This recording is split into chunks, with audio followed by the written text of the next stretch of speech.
السلام علیکم میرے پیارے بچوں، کیسے ہو آپ سب لوگ؟ امید ہے آپ لوگ ٹھیک ہوں گے۔ آپ کی دیدی بھی آپ کی دعاؤں کی وجہ سے بالکل ٹھیک ہے۔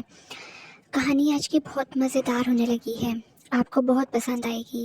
کہانی شروع ہوتی ہے دو بہنوں کی، جن کے ماتا پتا فوت ہو چکے ہوتے ہیں اور وہ اکیلی زندگی گزار رہی ہوتی ہیں، اور اس شدید ٹھنڈ میں وہ کیسے گزارا کرتی ہیں اور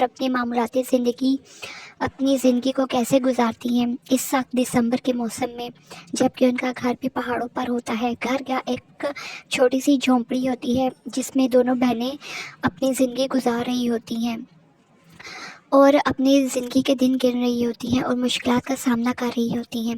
گرمیوں میں پھر بھی گزارا ہو ہی جاتا ہے، لیکن اس سخت ٹھنڈ کے اور برف باری کے موسم میں جہاں ہر چیز جم جانے والی ہوتی ہے، وہاں یہ بیچاری غریب لڑکیاں پہاڑوں میں رہتی ہیں اور ان کا کوئی بھی ہمنوا اور ان کی کوئی بھی مددگار نہیں ہوتا۔ تو یہ منفرد اور انٹرسٹنگ سٹوری سننے کے لیے آپ سے ہمیشہ کی طرح ریکویسٹ ہے کہ آپ لوگ درود شریف پڑھ لیں تاکہ آج کی اسٹوری کا ہم باقاعدہ آغاز کر سکیں۔ امید ہے میرے پیارے بچوں نے درود شریف پڑھ لیا ہوگا۔ آپ لوگ روزانہ 5 وقت کی نماز، قرآن پاک کی تلاوت اور 10,000 مرتبہ درود ابراہیمی پڑھا کریں۔ چلیے جی، پڑھتے ہیں کہانی کی طرف۔ کہانی شروع ہوتی ہے انڈیا کے ایک پہاڑی علاقے شملہ کے پاس ایک چھوٹے سے گاؤں میں، جہاں پر دو بہنیں رہتی ہیں جن کے ماتا پتا ایک ایکسیڈنٹ میں چل بستے ہیں اور یہ دو بچیاں اکیلی رہ جاتی ہیں۔ بڑی بہن 12 برس کی ہوتی ہے اور چھوٹی 9 سال کی۔ تبھی ان کے ماتا پتا اس دنیا کو چھوڑ کر چلے جاتے ہیں۔ یہ بیچاری بچیاں، ان کے پاس کوئی بھی رہنے کا ٹھکانہ نہیں ہوتا۔ ان کے ماں باپ بھی کرائے کے رینٹ کے گھر میں رہتے تھے اور محنت مزدوری کر کے ان دو بچیوں کا اور اپنا پیٹ پال رہے تھے۔